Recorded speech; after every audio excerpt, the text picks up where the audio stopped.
¿Qué tal? Estamos en nuestra lectura guiada del Nuevo Testamento.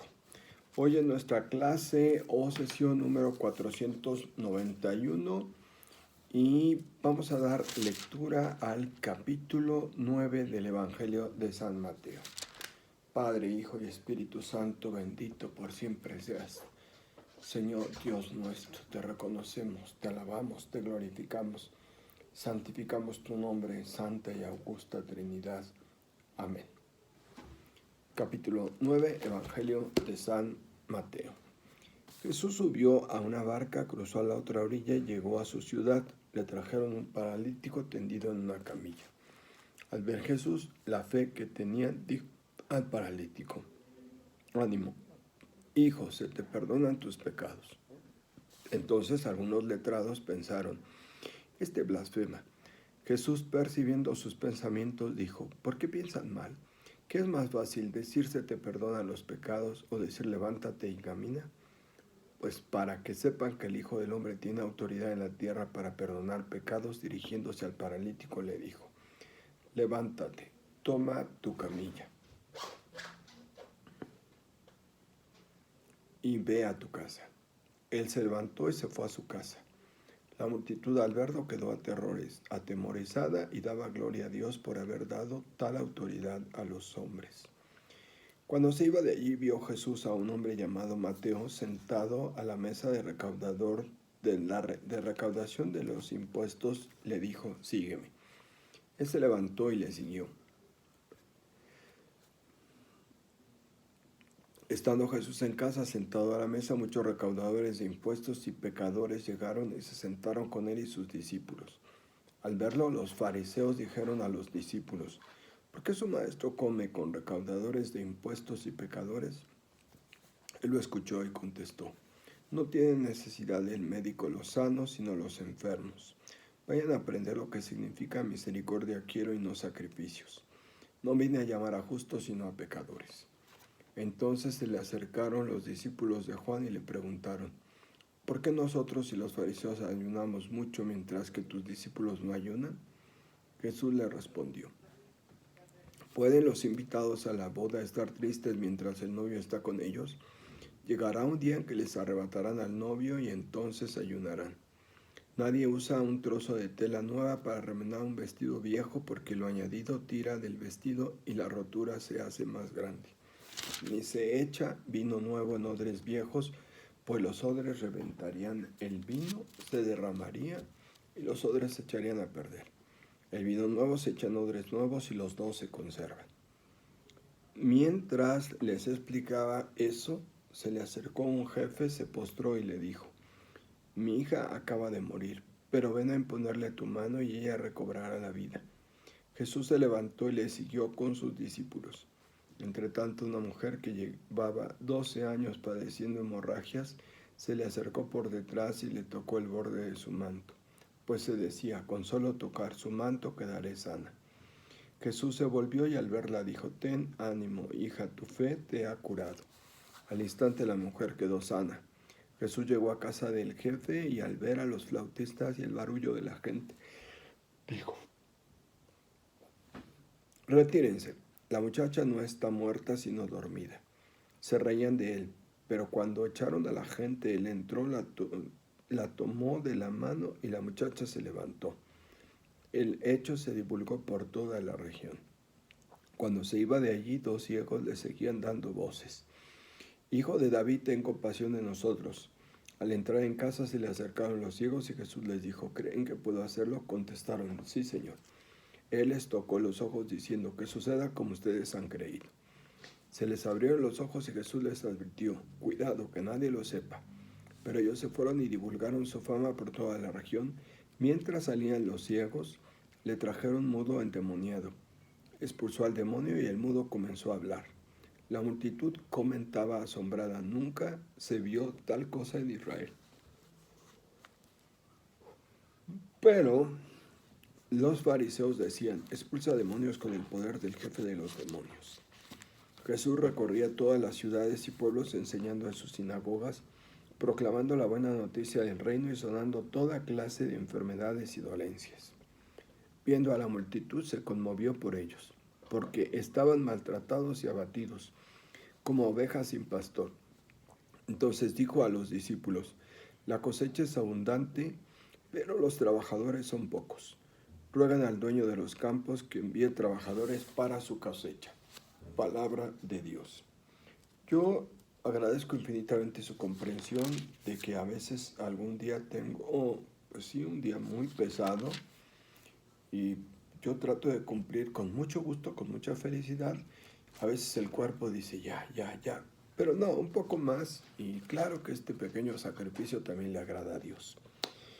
Vamos a los comentarios de pie de página. Capítulo 9, versículos 1 al 8. Sana a un paralítico. Se trata del mismo episodio relatado por Marcos, capítulo 2, versículos 1 al 12. Mateo esquematiza, abrevia suprimiendo detalles y hace concentrar la atención no ya en el milagro, sino en el poder de Jesús de perdonar los pecados ante la acusación de blasfemo por parte de los letrados. La mentalidad judía relacionaba la enfermedad con el pecado. Los propios discípulos creen que la enfermedad o la desgracia son causadas por alguna culpa propia o ajena. Véase Juan 9, versículo 1 siguiente. Y dentro de la comunidad creyente, el pecado mayor consiste en la incapacidad de ver la acción liberadora de Dios en medio de las más desgarradoras situaciones de marginación y exclusión. Jesús manifiesta que ha recibido el poder de sanar, pero sobre todo el de perdonar, atributo exclusivamente divino, que abarca todo el proyecto de su misión liberadora y llega a la raíz misma de la condición humana necesitada de salvación. La sanación del paralítico le sirve para proclamar su autoridad solemnemente ante el escándalo de los letrados. Con las palabras del versículo 6, centro del relato, Mateo quiere asegurar a las comunidades cristianas para las que escribe su evangelio que la autoridad de perdonar de Jesús sigue presente en y por medio de la iglesia. Al final, el temor y la alabanza a Dios de los presentes no es ante el milagro realizado como en Marcos, sino por haber dado tal autoridad a los hombres. Versículo 8. La tarea que Jesús realizó y que por la fuerza de su espíritu continuó en la iglesia primera, sigue vigente hoy. Tal vez bajo nuevas formas, pero siempre en continuidad con sus gestos liberadores. Capítulo 9, versículos 9 al 13. Llama a Mateo.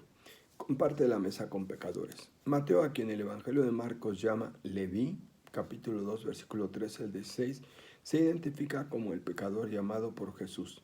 La vocación de Mateo es muy significativa.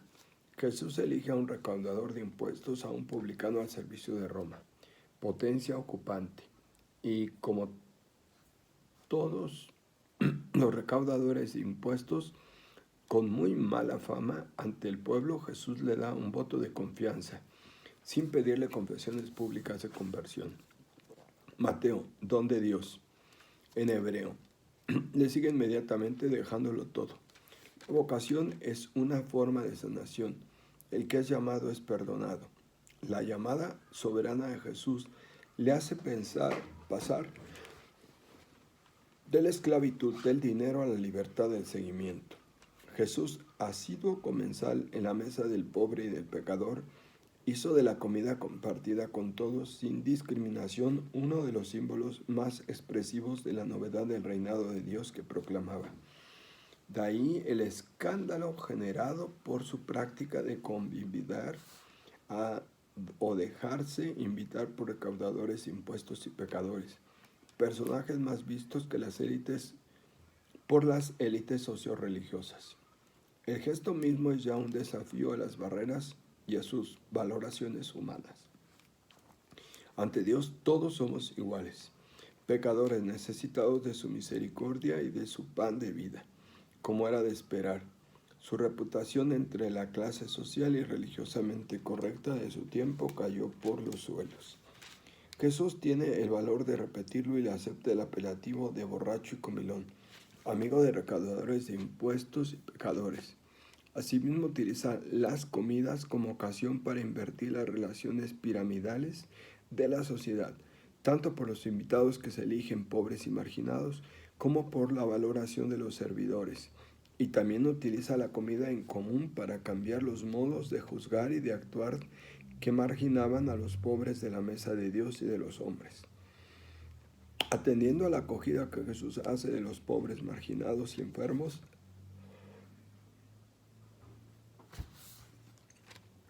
se ha llegado a decir que a Jesús lo mataron por el modo en que comía. También se ha afirmado que la esencia del cristianismo es comer juntos.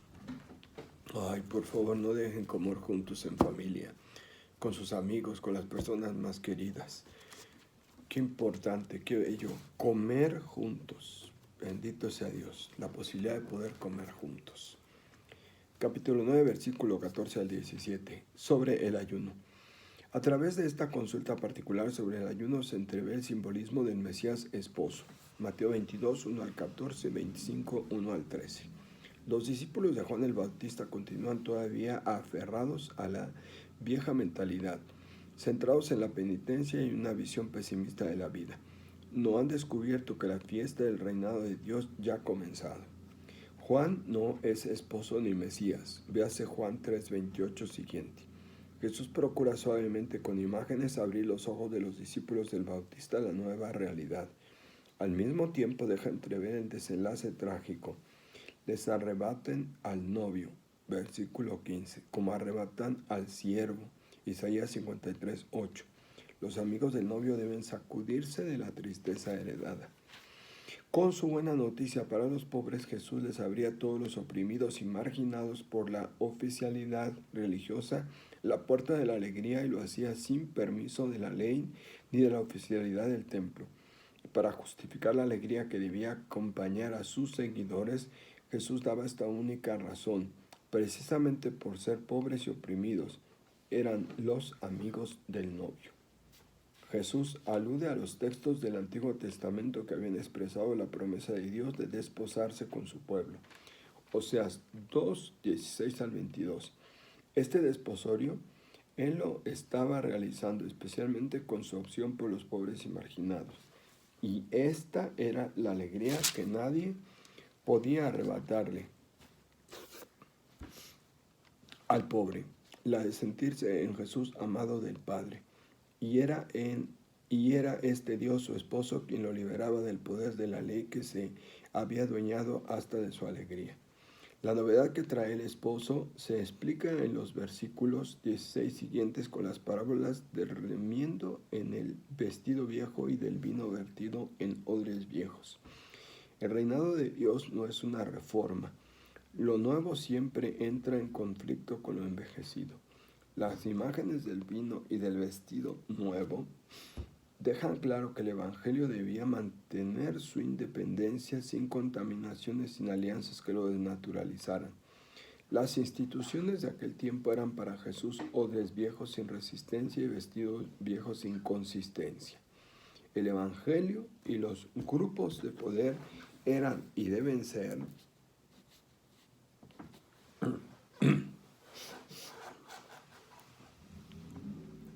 y deben seguir siendo incompatibles.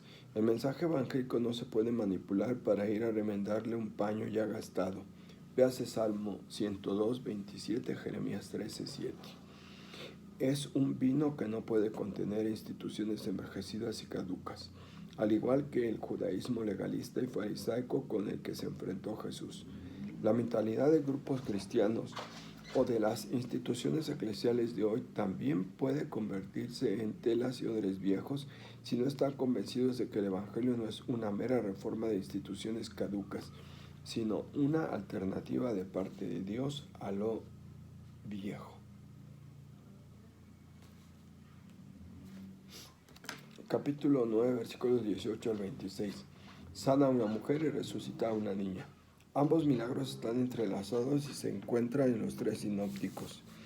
En ambos es decisiva la fe y el contacto con Jesús, y están unidos por la necesidad que tienen los que acuden a Jesús de ser integrados a la vida en toda su plenitud. Mateo, como siempre, estiliza, resume, hace concentrar la atención del lector en lo esencial del mensaje por su parte, la fe del funcionario y de la mujer por otra, el poder de Jesús sobre la enfermedad y la muerte. Para Lucas y Marcos, la hija del funcionario estaba muy grave, Para Mateo estaba muerta y como tal era ya un cadáver impuro. Como impura era la enfermedad que padecía la mujer.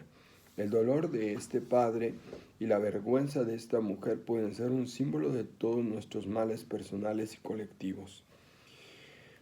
Capítulo 9, versículos 27 al 34. Sana a 2 ciegos y exorciza un mudo. Toda sanación puede tener un significado que va más allá del hecho físico, pero quizás sea el ciego que recobra la vista y el mudo que habla, los acontecimientos milagrosos más cargados de simbolismo en la tradición bíblica. Isaías ya había anunciado que aquel día oirán los sordos la palabra del libro. Sin tinieblas ni oscuridad verán los ojos de los ciegos. Isaías 29:18. Aquel día mesiánico que contemplaba el profeta en lontananza se ha hecho presente en la persona de Jesús. Con estos milagros, 10 en total en los capítulos 8 y siguientes, Mateo va preparando la declaración solemne que hará Jesús a los discípulos de Juan en 11:5. El evangelista insiste en la importancia de la fe como condición necesaria para que se realicen los signos que manifiestan la llegada del reino de Dios. La fe es precisamente el tema del diálogo que Jesús mantiene con los ciegos. Versículo 28 siguiente. El ámbito donde se da el encuentro personal que sana y restablece a la persona.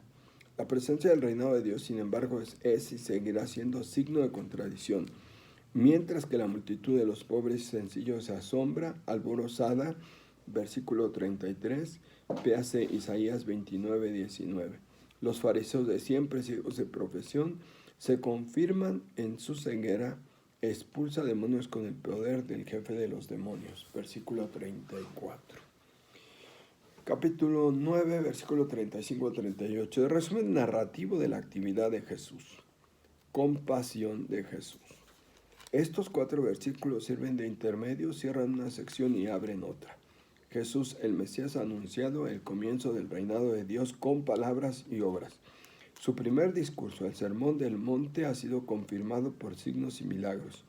El éxito de su poder liberador de toda clase de enfermedades y dolencias ha atraído a una multitud de pobres y necesitados. Este es el escenario donde se desarrolla la siguiente sección, la del envío misionero de los 12, colaboradores íntimos que aprenderán en compañía de Jesús el alcance de la misión, la manera de llevarla a cabo y la iniciativa de Dios que se anticipa con el llamado, a la imagen de la pesca, 4:19. Se añade la clásica del pastor, Jeremías 23, Salmos 23 y 80, y la del segador apuntada en el Salmo 126. La visión de Mateo va más allá de los pocos aldeanos y aldeanas que seguían a Jesús calificados como una multitud. Versículo 36. El horizonte de la misión de las comunidades cristianas para las que escribe el Evangelio se perfilan ya como universal, pero no una universalidad abstracta sino concreta, al modo de la actuación del Maestro. Los destinatarios de la misericordia de Jesús son los marginados por la sociedad, especialmente por los grupos dirigentes y religiosos. El ancho mundo de los maltratados y abatidos. Versículo 36. Esos hombres y mujeres de todos los tiempos, ante los que Jesús siente una compasión que le conmueve las entrañas, y a los que hace destinatarios privilegiados del anuncio y de la realidad del reinado de Dios. Destinatarios privilegiados de Jesús son sobre todo los pobres. Aquí entran los niños despreciados y apenas tenidos en cuenta. También la mujer, ser humano considerado de segunda clase para el pueblo judío de entonces y que para tantos otros pueblos y culturas de entonces y de hoy.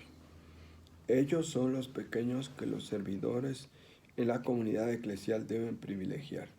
Es justamente en la opción preferencial por el pobre donde la Iglesia se juega la credibilidad de su misión, como continuadora en cada tramo de la historia del proyecto de Jesús. El reinado de Dios así manifestará la urgencia y universalidad de su misión. Pues bendito sea Dios. Yo me quedo y les invito a quedarse con esto que subrayé por favor. Dice que una característica de Jesús es comer con todos juntos. Comer juntos. Mientras lo pueden hacer con su familia, con sus amigos, con sus compañeros, no lo dejen de hacer. Comer juntos. Y ya verán las bendiciones que Dios nos da como un gran regalo. Aquí seguimos, aquí continuamos. Ya estamos en el Nuevo Testamento. Gracias a Dios. Felicidades a todos los que han perseverado.